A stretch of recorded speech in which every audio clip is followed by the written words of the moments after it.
नमस्कार, आप देख रहे हैं इंडिया न्यूज हरियाणा। मैं हूं आपके साथ कीर्ति कंसल और बुलेटिन का आगाज एक बहुत बड़ी खबर के साथ करें। फरीदाबाद से बड़ी खबर, कुछ ही देर में निकिता हत्याकांड पर फैसला आने वाला है। फास्ट ट्रैक कोर्ट में निकिता हत्याकांड की सुनवाई हुई है। 3 महीने 22 दिन में मामले की सुनवाई हुई है और 23 मार्च को दोनों पक्षों की दलीलें पूरी हो गई थी। 26 अक्टूबर 2020 को तौसीफ ने गोली मारी थी और आज इस सबसे बड़े मुद्दे पर आज सबसे बड़ा फैसला आने वाला है। लगातार पीड़ित पक्ष जो है वो यही कह रहा है कि फांसी की सजा मिलनी चाहिए आरोपी को। अब देखना यह होगा कि आखिरकार कोर्ट इस पर क्या फैसला सुनाता है और इस बड़े फैसले पर न सिर्फ प्रदेश की बल्कि पूरे देश की नजर है, क्योंकि ये एक ऐसा मामला जो कि पूरे देश में बहुत ही गहनता के साथ उठाया गया था। तो 3 महीने 22 दिन में पूरी हुई सुनवाई। 23 मार्च को दोनों पक्षों की दलीलें पूरी हो गई थी और आज इस मुद्दे पर फैसला आना है। 26 अक्टूबर 2020 को तौसीफ ने गोली मारी थी और इस वक्त निकिता की दोस्त भी उसके साथ मौजूद थी।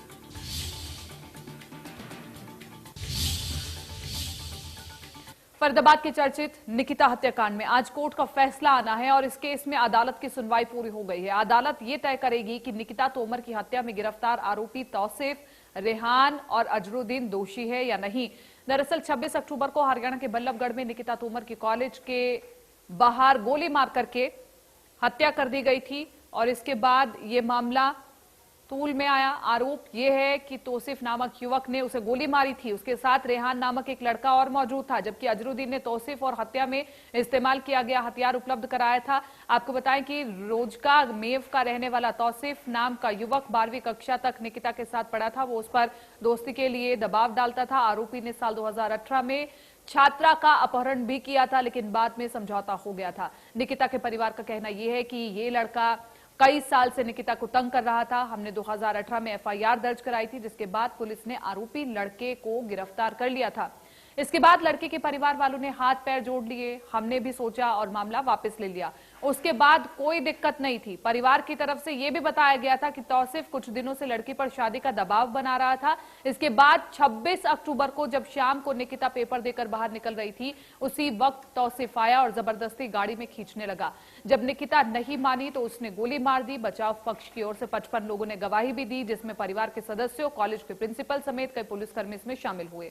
बचाव पक्ष ने 2 दिन में अपने गवाह पेश किए और गवाहों के बयान दर्ज करवाए।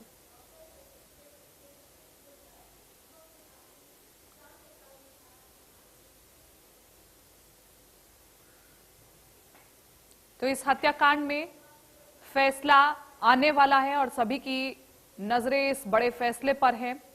कुछ ही देर में इस पर फैसला आ जाएगा। देखना यह होगा कि कोर्ट क्या बड़ा फैसला आज इस मुद्दे पर सुनाता है।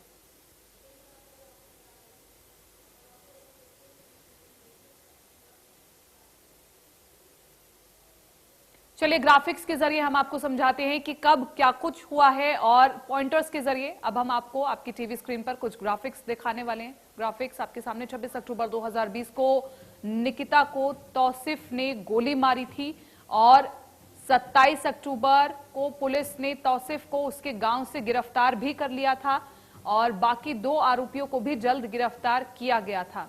इसके बाद गृह मंत्री अनिल विज ने जांच के लिए एसआईटी बनाई और एसआईटी ने 11 दिन में ही 700 पन्नों की चार्जशीट बना ली थी सबूत जुटा करके, और इसके बाद ये चार्जशीट पेश की गई थी। फास्ट ट्रैक कोर्ट में 3 महीने 22 दिन मामले की सुनवाई चली थी। एडिशनल सेशन जज सरताज बासवाना की कोर्ट में ये सुनवाई हुई है और निकिता के वकील ने कोर्ट में पेश किए हैं 57 गवाह।